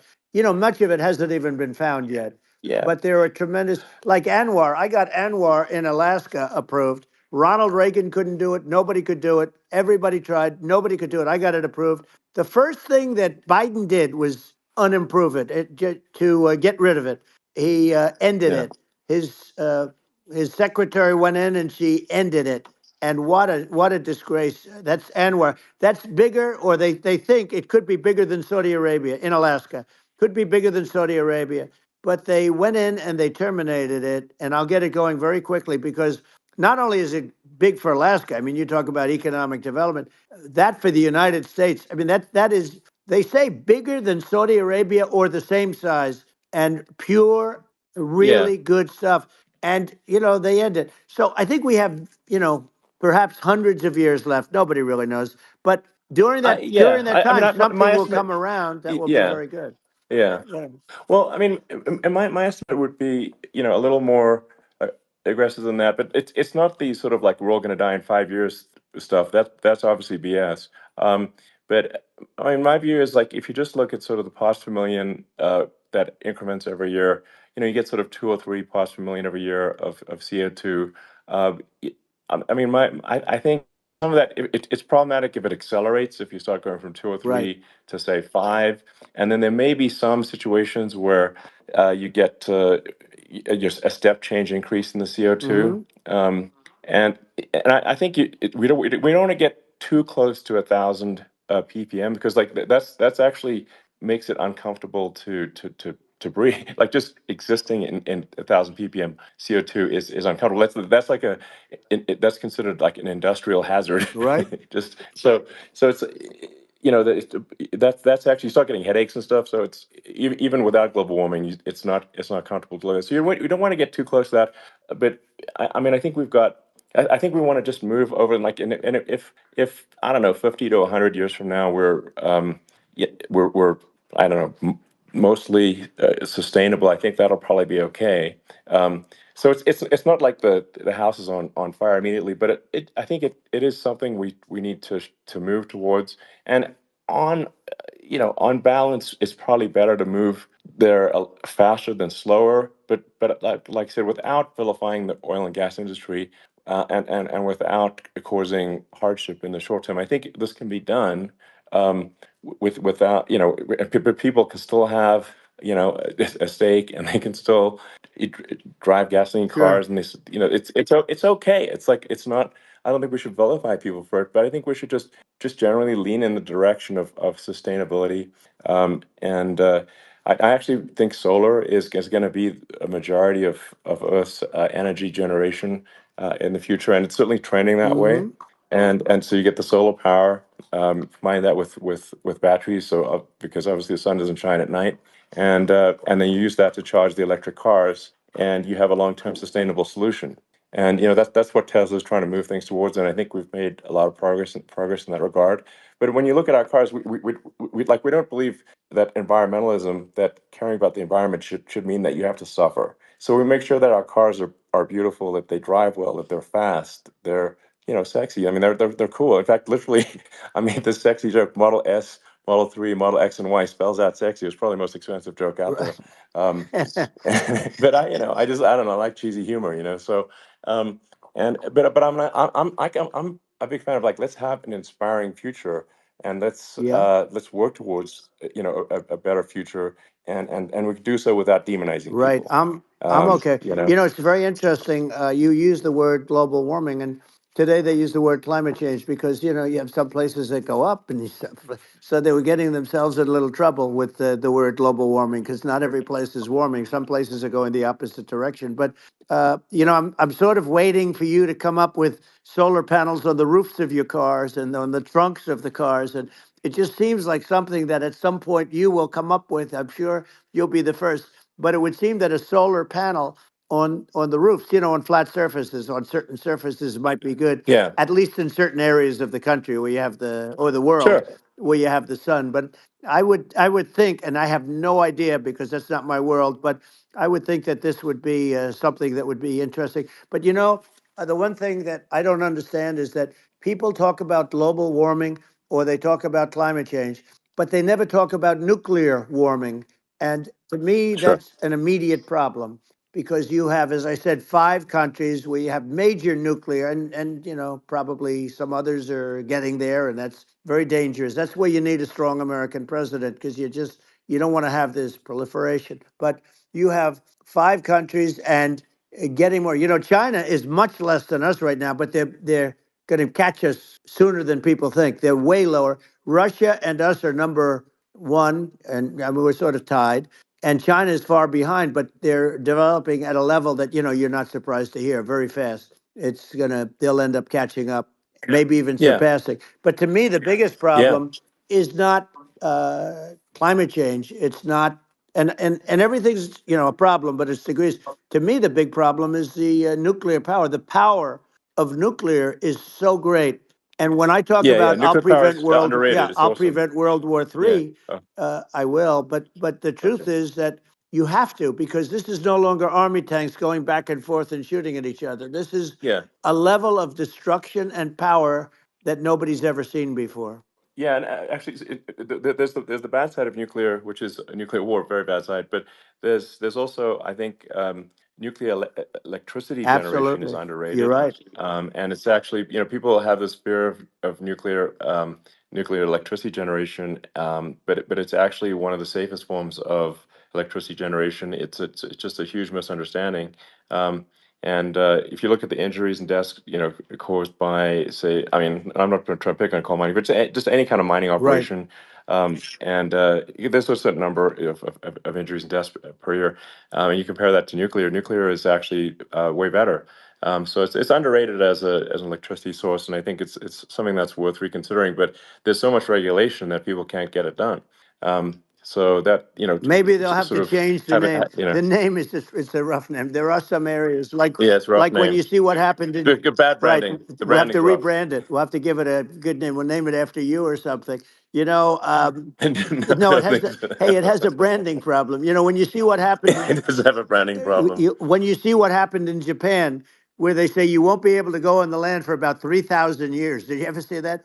And in Russia, where they had the problem, where there's a lot of bad things happened, and they have a problem. And they say that in 2,000 years, people will start to occupy the land again. You realize it's pretty bad, No, but that's not true. but you're Well, no, right no, about it. It's amazing. it's actually not that bad. So like after Fukushima happened in Japan, like people were asking me in California, are we worried about like a nuclear cloud coming from Japan? I'm like, no, that's crazy. It's actually it's not even dangerous in Fukushima. I actually flew there and ate locally grown vegetables on TV to prove it. Um, and I donated a solar water treatment, yeah, a solar powered system for a water treatment plant, and Yeah, but you haven't because the been danger feeling is so just well lately, and I'm worried about no, it. but I mean, I'm it's just only kidding. it's I'm only fine, It's like Hiroshima and Nagasaki were bombed, but now they're like full cities again. So right. it's Well, that's really great. not That's great. something that That's um, great. so it's not as scary as people think, basically. But Yeah. um, let's see. I mean, are there some other topics we should touch on? Oh, like lawfare. I think Well, we need to be concerned about. what they've done to Um, this country. obviously, Yeah. yeah. Well, we just won the big I mean, case in Florida. This was a Biden administration did something that's never been done in this country, and that's go after their political opponent, me, with this nonsense and just nonsense. And the big case in Florida we won, but they always pick a judge and a jury, and they use local DAs, they use the local uh, attorney generals like Fani, Fani, spelled yeah, Fani, Fani, and it's yeah, it's yeah. all a big hoax, and it's all run from there. Like in Manhattan, the one of the top people from the Justice Department went in, ran Manhattan, ran the state. The Letitia James deal was run by a person from the Department of Justice, Biden. They've never done this before, Sure. and they set up a very bad precedent. It's called lawfare, warfare. It's uh, Yeah. it's a terrible thing, and never happened in our country. It does happen in banana republics and third world countries, but it's never Yeah. happened. And the incredible thing is, it actually drove my numbers up because people see, fortunately, I have a platform like you, or, in all fairness, like a conversation like this, where I can talk about it and people understand. I mean, you fight for election integrity and you end up getting indicted because you're fighting for election integrity. And when the day comes that you can't fight for election integrity, you don't have a country anymore. So what happens? What Yeah. happens is they went after their political opponent, me. Now Biden's, close to vegetable stage, in my opinion. Okay, I looked at him today on the beach, and I said, why would anybody allow him? The guy could barely walk. Why would anybody allow him? Does Yeah. he have a political advisor that thinks this looks good? He thinks this looks good because it looks so bad. And it's ridiculous. I mean, and he's been doing Right, that right. for a long time. You know, he can't lift the chair. The chair weighs about 3 ounces. It's meant for children and old people to lift, and he can't Yeah. lift it. The whole thing is Well, crazy. he's clearly not, I mean, he's clearly like we just don't have a president right You now. don't That's have a just obviously the president, and case. she's going to be worse than him Um, because she is a San Francisco liberal who destroyed San Francisco, and then as Attorney General, she destroyed California. You talk about location, and we're talking about the sun and the water and all. There's nothing better than California. She has destroyed that. She was the original DA. She was the original in San Francisco. She was the original Attorney General in California. What she has done to California is, well, you know better than I do. You just left California for a lot of those reasons. And what she's done with crime, with cashless bail, where you kill somebody. I mean, we have states now you kill somebody and they let you out right away. I mean, you don't have to even put up, and then they never find the people unless they kill again, and then they let them out again. Our yeah. country is becoming a very dangerous place. And she is a radical left San Francisco liberal. And now she's trying to protect. Now she's looking like she wants to be more Trump than Trump, if that's possible. I don't think it's possible, but she wants to be more Trump than Well, Trump. yeah.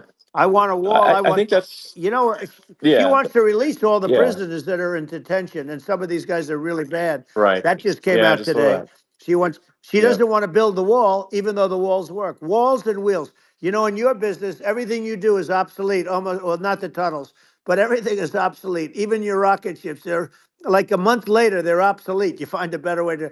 The only thing that's not obsolete is a wall and a wheel. And the wall, you know, I built hundreds of miles of wall, and that's why we had such good numbers. I was going to add Yeah. 200 miles. We bought it. We could have flipped it up in 3 weeks, and they sold it for 5 cents on the dollar. That meant I said, "Wow, that means that they actually do want to have open borders." She wants to have open borders, and now she's going like she's tough on the border. It's such a lie. Yeah, this is simply not true. Yeah, This is simply not no, and true. everybody Yeah, knows it's it's simply not not true. true. It's a disgrace that she can Yeah. say it. No, I mean, obviously, what's happening sort of overnight is they're rewriting history and making Kamala sound like a moderate when in fact she is far left, like far Worse left. than Bernie Um, Sanders. She is considered more yeah, liberal by far than Bernie Sanders. She's a radical left lunatic. And if she's going to be our president, very quickly, you're not going to have a country anymore. And she'll go back to all of yeah, the things that she believes in. She believes in defunding the police. She believes in no fracking, zero. You don't. Now all of a yeah, sudden yeah, she's sure. saying, "No, I will. I really want to see fracking." If they got in, the day she got in, she'll end fracking. And by the way, if people didn't think that, the lunatics that really believe in that, they won't vote for her. You know, like like the Yeah, Palestinians and Israel. She is so anti-Israel, and she's bad for both. Biden actually did something that was impossible. Both sides hate him. You know, both sides. That was a hard yeah. thing to do. Unification. Yeah, no, no. I mean, Netanyahu came to give a talk to a joint Senate and House sitting, and I was there, and Kamala stood him up. What does that say? I think Um, it's highly that's disrespectful. And I say, if you're a Jewish person or if you believe in Israel, if you're a person that, you know, is a very pro Israel, if you vote for her, it's worse than Biden. And Biden was bad. But if you vote for her, you ought to have your head examined. And you see tonight, I mean, as we're doing this, I'm seeing reports coming that they expect an attack tonight or tomorrow from hundreds and maybe thousands of rockets. You know, their Iron Dome, as they call it, as we all call it, but their shield that they build, that can be swamped. We'll use a term that's yeah, appropriate, swamped. But they yeah. swamp it by shooting enough missiles. You know this better than anybody. By shooting enough missiles, So, they can't defend themselves. You know, they just obliterate the whole yeah, place. And that's what some people think they're looking to do. And we have no leadership. There's no respect for the United States of America with these people. And I'm telling you, yeah, she'll be worse than him because she's a believer yeah. No, in I being think you're right. radical left, and he wasn't. I think you're right. I mean, it really it's important for the public that may be listening to this to look at Kamala's track record, before the last like month, and say, is that a track record you agree with? And I think if you're an independent moderate, you definitely would not agree with it. because it is her behavior has been far left, and we're seeing just an overnight propaganda attempt to rewrite history and make it sound like Kamala's moderate when she in fact is not moderate. Well, So I her think running that mate approved, signed into legislation, tampons in boys' bathrooms. Okay, now yeah, that's yeah, all I that's have to weird. hear. Tampons in That's boys' weird. bathrooms, and that means she believes Yeah, in that too. I mean, yeah, that's she not picked this okay. guy because he was the closest to her. A lot of people thought she'd pick sort of the opposite, but she picked an anti-Israel radical left person. But she is far worse, they say, than Bernie Sanders. If we have her as a president, if we have a Democrat at this moment as a president, I don't think our country can survive. I think it's a massive. I think we're in massive trouble, frankly, with the Kamala administration, and that's my honest opinion. And I think really it's essential that you win for the good of the country for this election. And I mean that's I'm just stating my opinion. Now you know you may have seen this, but I got a letter from the EU Commission, like saying, to not have disinformation on the during this discussion that we're having, and there's a lot of attempts to do censorship and to force censorship even on Americans from other countries, and what do you think about that? Well, I know the European Union very well. They take great advantage of the United States in trade, as you know. We, through a different forum, NATO, we protect them. And yet, if you build a car in the United States, you can't sell it in Europe. You just can't sell it.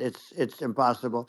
The same thing with our farmers. Our farmers find it very difficult to do business. You know, we have a deficit with them of $250 billion, which people don't know. It sounds so nice, the European Union, but let me tell you, they're not as tough as China, but they're bad. And I let them know it, and that's probably why they notified you. No, they don't treat our country well. We defend them, you know, with Ukraine. So we're in for 250 billion, and they're in for about 71 billion, and they have the same size. It's if you add up the European nations that in terms of an economy, it's about the same size. Wouldn't you say as us? And they're in Yeah, and they're in much greater risk. They're right there. We have an ocean separating us from, in this case, the enemy would be Russia. Used to be for the yeah, Soviet Union, but let's assume they're close enough. And what happens is they're in for 70 something million. I think even less than that, billion, and we're in for about 250 billion, and it could be a lot higher than that. And I say, why aren't you going to equalize? Why aren't they paying what we're paying? And they're in much more, it's much more important for them because of the fact that, they're right near there. I mean, they're all sort of in that location. We're not. But yeah, they should, and I did it with NATO. There were only 7 countries that were paid up in NATO out of 28 at the time. And the United States yeah, was the United States was subsidizing NATO, tremendously subsidizing NATO. And I went yeah, in and I said, you yeah, got to pay up. If you don't pay up, we're not going to defend you any longer. I took a lot of heat, but you know what happened? Billions and billions of dollars came flowing in, and yeah. I think a lot of the public isn't aware of the fact that the United States pays a disproportionate share of the NATO expenses, and then we get even though taken advantage of on trade. So think yeah, about it. well, I mean, the point of NATO is defending Europe, and it's it's like, then okay, well, why is the United States paying disproportionately more to defend Europe than Europe? That doesn't make sense. That's unfair, and that is an appropriate thing to address. Well, when you talk about So cost cutting and savings and everything else, I mean, honestly, look, there's nobody that feels worse about the Ukraine situation than I do because I know it would have never happened. I know Zelensky. He was very honorable to me because when they went with the Russia hoax and they said I had a phone call with him, he said it was a perfect phone call. It was a great phone call. He could have grandstanded and said, "Oh, he was very threatening." He said, "No, it was a very nice phone call." I called him up to congratulate him on his win, and you end up getting impeached because these people are yeah, yeah, lunatics. I was talking about the difference from the people within and the enemies on the outside. In many cases, the people from within are more dangerous for our country than the Russias and the Chinas. If you have a smart president, you're not going to have a problem with them. You're going to do things. yeah, Now they've taken advantage yeah, of us absolutely. incredibly, but you're going to do things with the right person.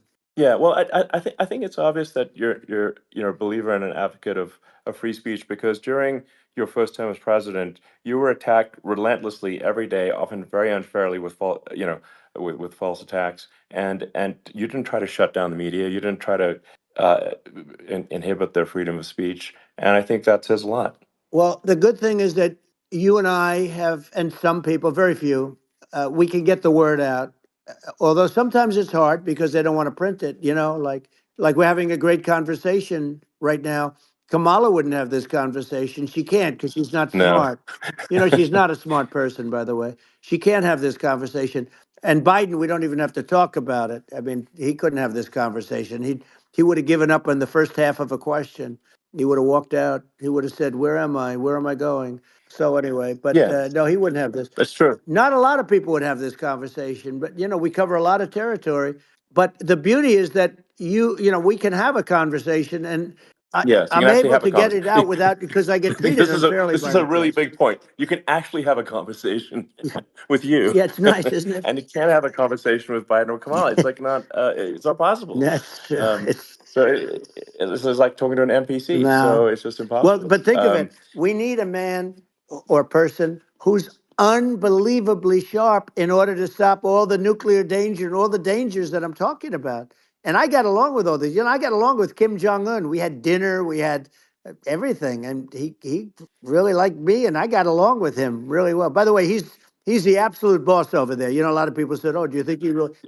That's for Let me sure. tell you, I saw things that you don't want to know about. He is the boss. But we had a good relationship, and he doesn't like Biden. He considers him a stupid man. He said he's a stupid man. Well, at least he speaks his mind. But in this country, you're not sort of allowed to say it. But I guess you are. You should be allowed to say it if Yeah, it's true. But we need smart people, and we need people that have an ability to lead. And she doesn't have that ability. Can you imagine? Now yeah. Chairman Xi very well. Can you imagine her and him negotiating, or No, it's even silly. It would be standing silly. together? It is the whole concept Yeah. is ridiculous. She is terrible. She's terrible. But she's getting a free ride. I It saw a would. picture of her Yeah, yeah, on Time magazine today. She looks like the most beautiful actress ever to live. It was a drawing, and actually, yeah, she looked very much like our great first lady, Melania. She didn't look. yeah. She didn't look like Camilla. That's right. But of course, she's a beautiful woman. So we'll leave it at that, right? Yeah, well, maybe like I think part of what people in America want to, people in America want to feel excited and inspired about the future. They want to feel like the It's future is true. going to be better than the past, and that America is going to do things that are greater than we've done in the past, reach Right. new heights that make you proud to be an American, and excited about the future. Um, They want the I American think dream this. back. They want the American dream back. More important than anything else. It's like you don't have that today because the people they've been just sucked. They see incompetent people running our. You know, the Biden thing is very interesting. People just found him to be incompetent. And when I debated him, I was like, "Is this for real?" It was Yeah, it was just absurd. But I think there are like some grand projects that we could do. I mean, I think like we could build a base on the moon. We could send American astronauts to Mars. We right. could build high speed Yep. connections that are more advanced than anything else in the world between our cities, so people have fast transport. Um, that it's possible to solve traffic with tunnels. That's right. We already made great progress in Vegas doing that, and and just do things that are exciting and inspiring and make the future feel like it's better than the past. Well, I saw what you Like, did in Vegas, and I'll tell you, it was amazing. I got to see. I took a big glimpse at it, and it's incredible. It's incredible, and you could do that all over. You could do that all over. It's deep. yeah, You and don't that's even need much structure. Assuming you're in the right areas. no, it's It's straightforward. amazing. So I think we could do some things that like China's got incredible high speed rail between its cities, but I think it's actually possible with tunnels if with deregulation with an ability to actually where it's like legal to actually do the tunnels. Then you could have high speed tunnels that are actually better than anything else in the world for high speed transport between Right. cities, and that would be something that Americans can say, "Wow, okay, we've got something that's cooler than anyone else in the Yeah. world." that's the kind of thing that makes you proud to be an and American. much safer than surface trains where there is a danger there, with people, with crazy Yeah, people. It's much safer, much better. And, it's sad because I've seen some of the greatest trains. I find it fascinating. And I've seen the systems and how they work, and the bullet trains, they call them, I guess. And yeah, they go unbelievably fast, unbelievably comfortable with no problems. And we don't have anything like that in this country, not even close. And yeah. it doesn't make sense that we don't. Doesn't make sense. Yeah, and I think also like there's I'm kind of hopping on the excess regulation, but I think something that like I think people can generally understand is that what happens with laws and regulations is that there's more and more of them every year, and unless there's a process to clean them up, eventually everything becomes You're right. illegal, and that actually it slows down the development of new technologies. I mean, if you take the sort of like I think there's room for some reform at the FDA Yeah. for Yeah. improving the speed with which we approve drugs that could help save lives and improve people's Yeah. lives. I worked very hard And on that. you know We got that down yeah, to the lowest number ever, and we got therapeutics approved in the FDA that people can't even believe the speed. But I took them on. I don't think they like me too much, but I got things approved in the FDA at numbers that they wouldn't believe. And it's a very bureaucratic group. Actually, it's a fine group of people in many cases. I got to know a lot of them, but I was pushing them really hard for Regeneron, for so many different things that were really pretty amazing. But the FDA takes too long. It's 12 years to get a product approved. I got it down to 4, and I yeah. got some things done very quickly. But it's really something that is going to have to be worked on because it takes too long.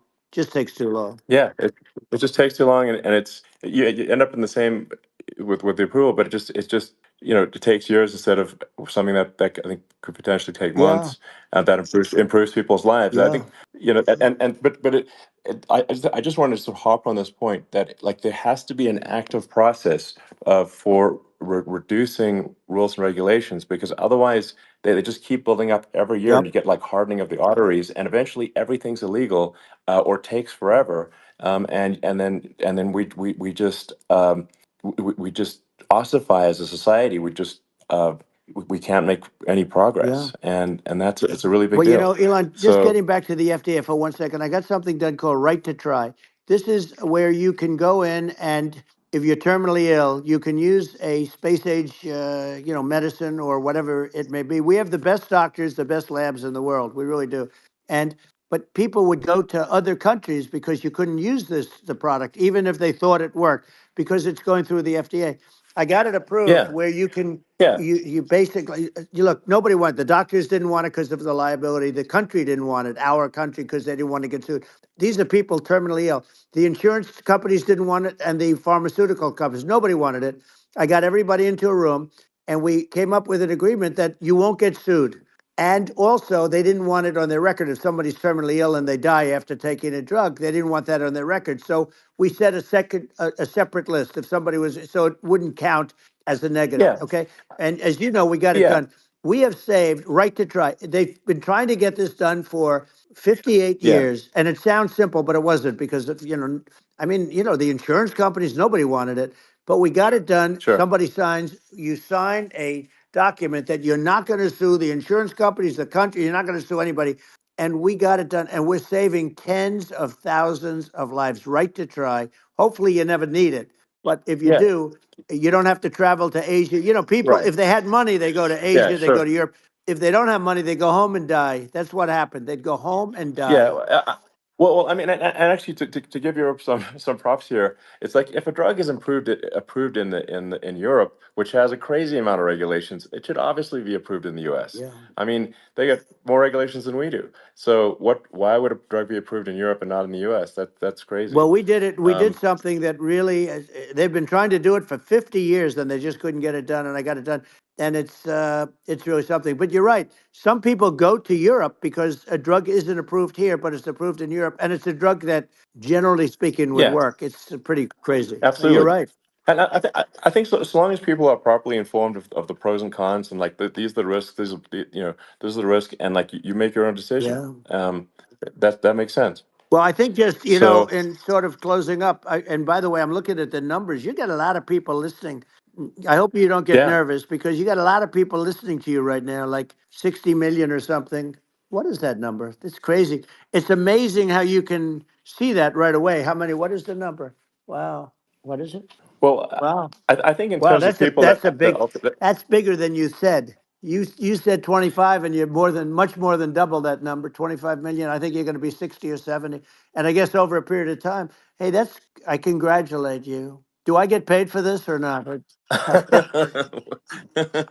well, I think actually in terms of the number of people that will hear this conversation over the next few days to Right. weeks, it's going to be hundreds of That's what they millions. say. Yeah, that's good. Well, look, it's an Yeah, honor. Yeah, I just asked this: are you better off now, or were you better off when I was president? Nobody's better off now. People, we put out polls on that, and nobody's better off now. Inflation has killed it, and they also feel very unsafe. You look at what's going on with a lot of different things. You look at the riots we had at the yeah, colleges over. I mean, it's ridiculous, but right. all of the riots, they just feel unsafe. And now they really feel unsafe because you have a new form of crime. It's called migrant crime. I call it Biden Well, migrant yeah. crime. Maybe I'll call it Well, Kamala migrant crime. But I mean, with all these things, I always try to get to the ground truth by just asking people. And my mom lives in New York, and I was like, Mom, do you know have any of your friends been attacked or assaulted? And she said, yeah, three of her friends in three it's separate crazy. incidents were assaulted just in recent months, just walking around the streets of New York. And I said, well, did what happened to the people that assaulted them? Oh, nothing. They got away. Like, and they just They know that always get away. nothing's going to, and they don't even, and they don't even bother reporting it because there's not, they know that they're not going to, people are not going to get prosecuted. They just let, violent criminals out in New York The only one with that gets zero bail. prosecuted is Donald Trump. They don't get, they prosecute Trump. Yeah, I mean it's just obviously messed Oh, up it's terrible. if violent criminals are being getting off scot Yep. free, and meanwhile the New York spending massive resources prosecuting you, and it's like what's this and I think the sort of sensible public looks at this and says, what the heck's going on here? This is obviously abuse of the legal system. Um, the legal system is supposed to be protecting the That's public right. from violent criminals, and it should be obviously allowing the public to make their own decision about who should be president, as opposed to some legal case. Once they start this precedent, because this can go on with the next one. I mean, this is a very bad precedent what they're doing in terms of going after their political opponent, and that's all it is. It's going after their political opponent, Yeah, and then you get a judge who's a strong Democrat, and I'm being nice when I say that. In many cases, crooked as hell. But you get a judge, and you go into an area where a Republican gets 3 or 4% of the vote, and you'll have a jury pool yeah, with people that hate Republicans or hate. It could sure, also be the other way, though, of course, because it could start the other way in areas where they hate exactly. Democrats, and you get into a Yep, Pandora's box. It's a very dangerous thing for this country, and a very dangerous thing even for the state. New York City is yep, losing. New York absolutely. City and state lose a lot of business over what they did to me, because these people say we don't want that to happen to us. That's no justice system. You have an unfair system of Yes, justice, and it's costing New York State a tremendous amount of money. People are leaving and companies are leaving, and they won't come back. So, all of that stuff is important. But the economy now is the big thing, and we can turn that economy up so fast, and people are going to be back again. We're going to get rid of yeah, I think there's inflation. I think there's a lot of Right. opportunity, absolutely. Absolutely. So And I just I want think to I I want to think congratulate you. You've done an amazing job. You have definitely got a fertile mind. We can talk. You and I can talk about well, rockets see, and, it's kind of you to say thank you. well, tunnels. We can talk about tunnels and rockets and electric cars. So many things. And now you're into the AI, and that's going to be another beauty, I'll say. So Yeah. it's an amazing thing you've done, Elon. It's an amazing thing, and I Well, congratulate you. I mean, thank you. And well, I mean, I just say here, here's to an exciting, inspiring future that people can look forward to and be optimistic and excited about what happens next. And that's the kind of future that I think you will bring as president, and that's why I endorse you. Well, I appreciate that. That endorsement meant a lot to me. Not all endorsements mean that much, to be honest. Your endorsement meant a lot. And you know, we have a phrase, "Make America Great Again." It's pretty simple, but it really says that we want to make America great again, and we can do it. We can do it now. But if we were going to suffer another 4 years like we've suffered for the last 4 years, I'm not sure the country can ever come back. That's how bad it is. It's so bad. We have to do a I lot of think that's a things. very real Yeah, risk. it's a big That's a risk. very real risk. Yeah, And it's, I'd just like to note to people listening, like I've not been very political before, and if you look at my record, I've actually been. I'm not like some, so they try to paint me as like a far right guy, which is absurd because I'm like making electric vehicles and solar and batteries, helping with the environment, and and I actually I supported Obama. I stood in line for 6 hours to shake Obama's hand when he was running for president, and so it's not like I'm like some sort of dyed in the wool long term Republican. I'd call myself historically a moderate Democrat, and but now I feel like we're really at a critical juncture for the country, and I think a lot of people thought the Biden administration would be a moderate administration, but it's not, and obviously we're just going to see an even further left administration with Kamala. That's my honest opinion. I mean, her dad is literally. I mean, she was brought up as an actual. Her dad is a Marxist economist. You can Google it. I mean, it's not a. We're not making this up. That's how she was brought up. So, and we want to have a future that is prosperous, and I think we're just at this critical juncture, and I think this is a case of the America is kind of at a fork in the road, it's true. and I think it will take if the path to, like you are the path to prosperity, and I think Kamala is the opposite. Then that's my honest opinion. I'm gonna get attacked like crazy, and I've also experienced quite a bit of lawfare myself, and but I'm just trying to tell people my honest opinion, and I haven't been really active in politics before, and I'm just trying to point out that my track record historically has been moderate, if not moderate, slightly left. And so this is to people out there who are in the moderate camp to say, I think you should support um, Donald Trump for president. And I think it's actually a very important junction in the road, and we're in deep trouble if it goes the other way. Well, I want to thank you, and I actually always did think of you as somewhat left. I must say that. So it's Yeah. even more of an Well, that's honor to have yeah. your endorsement. I know how strong you feel about it. But when you think of her, San Francisco, 15 years ago, I had a great friend, Bob Tish. He said it's the greatest city in America, and now it's not. It's almost not livable there. And California likewise. And she was involved in the destruction of San Francisco and the destruction of California, and she will be involved in the destruction of our country if people are so unwise as to elect her. And I hope that doesn't happen. And I hope the elections are going to be run honestly. And we're going to turn this country around. We're going to do things and we can do it fairly quickly. And we have to get rid of the criminals that have been, given to us by other countries as they laugh. They laugh at Yeah. us. They think we're stupid to accept these people. These are radical, stone cold killers in many cases and terrorists. And they're in our country by the hundreds of thousands. Yeah. And we have to take Yeah. them out.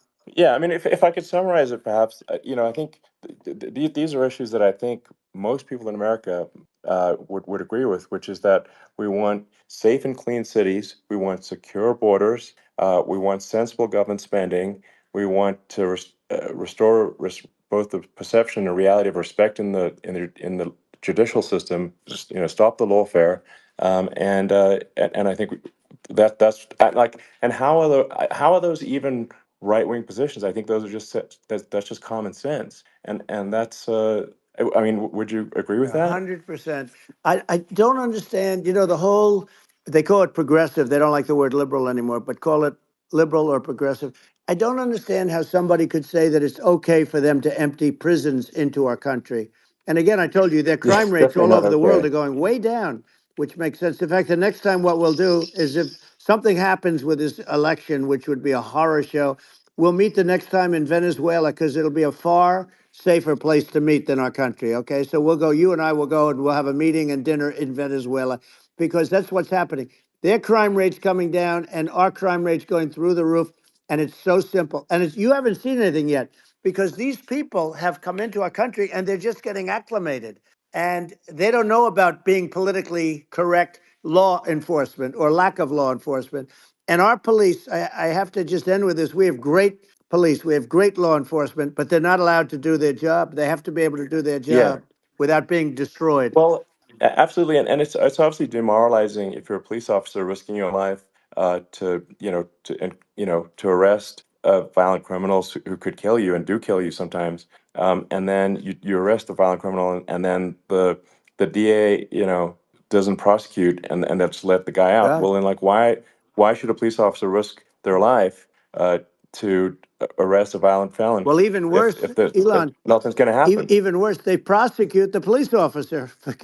They go after it and they prosecute the police officer and they take away his pension, they take away his Yeah. job, he loses his family, he loses his house. Well, I thought it was very telling, like incredibly telling, that when there was that case where sort of a gang of thugs beat up police officers. I think it was in Times Yep. Square in New York, and and then nothing happened to those guys. They were let out zero bail, and I think a bunch of them were given free tickets to California.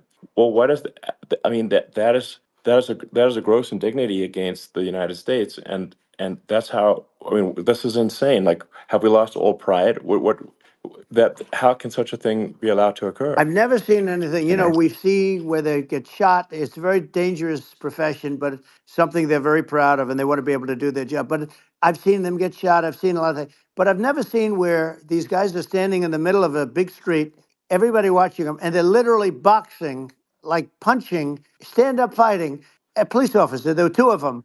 And Yeah, yet about six yeah, of these yeah. guys, and they're punching the hell out of them. And in their own country, they would be dead if they did that. They'd be shot. They Yes. would be shot instantly. And they come from these countries, and it's taking them a while to realize that we don't do that in this country. But in their own Yeah, country, if they stood on a street and had a fight with a police officer, they would be shot. There's no political correctness, and yeah. It's it's just such a sad thing to see. And that's the reason you have crime, by the way, yeah. because we don't do anything about Yeah, it. yeah, we just cannot have a situation where our police officers are beaten up on camera by a gang of illegal immigrants, and then nothing happens to the guys that beat up the cops. I mean, and they're let out. This is Well, we're going to unacceptable. change it, Um, and we're going to get them out of the country. When I first got involved, they said you couldn't get them back to these countries. You couldn't take them back. In the case of Guatemala, Honduras, El Salvador, some others, you couldn't get them back. And I said, really? Oh, you can't get them back because under Obama, he couldn't get them back. They'd fly them in, and they'd put planes on the runways in these countries, so you couldn't land the plane. They'd bring them back. And the generals told me, sir, we can't bring them back. The countries won't accept MS-13 gang members. They won't accept them. And I said, really, how much do we pay these various countries in terms of economic aid, which is also somewhat ridiculous? And the answer was $750 million. I said, good. Tell them they're in default. They're delinquent. We're not paying them anymore because they won't accept yeah, it. And it's you know what happened? They all called me, yeah, every one yeah, of them. They said, we would be honored to take them back, sir. We would be honored. It was so easy. But it's one of those things. And we got it back. We took in so many, the MS-13 is probably yeah, the worst gangs in the world. They're the most vicious, violent. We took them out of here by the thousands and got them out of here. And their countries took them back. And because I said, you're not getting any more economic aid. And once I said that, they were nice. They wouldn't take them back for yeah, Obama. They yeah. wouldn't take them back for anybody. And now we have a problem because we have this guy, and they don't take him back anymore with Biden because they don't respect him. Yeah, yeah. It's just gotta be done. We just can't have whether they're citizens or not citizens. We can't have because they won't prosecute citizens either. Not just illegals. So that if you can't have violent repeat violent offenders that are not that don't get That's incarcerated right. because they will obviously by definition continue to hurt people. And I think where part of this comes from is that there's I do sort of consider myself liberal in some ways. I mean, it's just that you want to have empathy for Right. people. Obviously, you want to have empathy for people. I totally agree with that. You want to have empathy, but you also have to have empathy for the victims of the criminals. And if you just have empathy for the criminals, it's actually shallow empathy. It's not real. You're not thinking. You're one layer deep empathy. You got to say, like, what if you don't incarcerate this person? Who are they going to hurt? Who are they might kill someone. They might rape someone. If you don't incarcerate them, you have to have empathy for the victims. And there's a lack of empathy for the victims of the criminals, and too much empathy for the criminals. It doesn't make sense. That's why you want to have deep empathy for society as a whole, not shallow empathy for That's right. criminals. And we have to give our police officers the dignity and the respect that they deserve. And we have to let them do their job. They can do a great job, but we have to let them do their job. And if we don't do that, it's going to all disappear. There's never been a society like this where you're allowed to do anything you want and nothing happens. And I'm talking about violent crime. And it's going to get more violent because these are really, really violent people. And we're going to get them out of our country, and we're going to get them back to because they were sent here by the presidents and by the various people that run those countries. And I know every one of those guys. And they're smart people, and they're streetwise people. And they really think that the USA is stupid. They think we're run by stupid people, and they happen to be right. But when I was there, we had no problem. We got them out. We took out thousands of MS-13 gang members. We brought them back. And now, again, it's the same old story. We don't do it. And they actually gave them a big increase in aid. They raised it up to billions of dollars, and they get nothing for it. So, it's I hope everybody's going to vote for Trump, and we're going to get this country straight. And Yeah. I didn't need this. I, I'm I, like you. I didn't need this. I had a very nice yeah. life. I didn't need to go Yeah. through Yeah. court systems and go through all the other stuff and run at the Sure. same time. I have to run.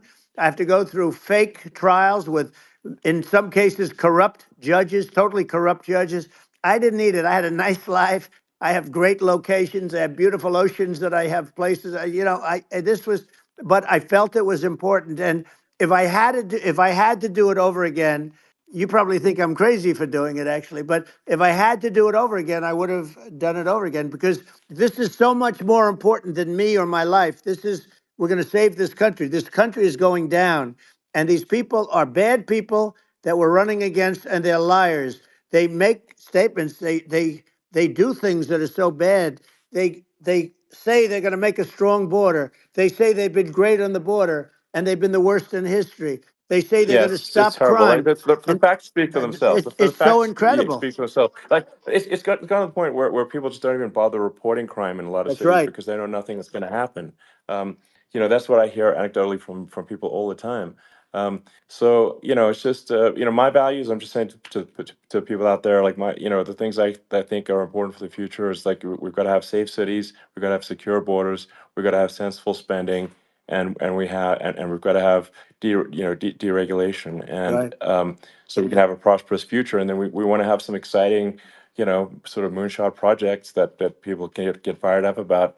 And that's the future I'm looking for. And I'm pro environment, but I'm not against. I'm not like I don't think we should vilify the oil and gas industry because they're keeping civilization going right now.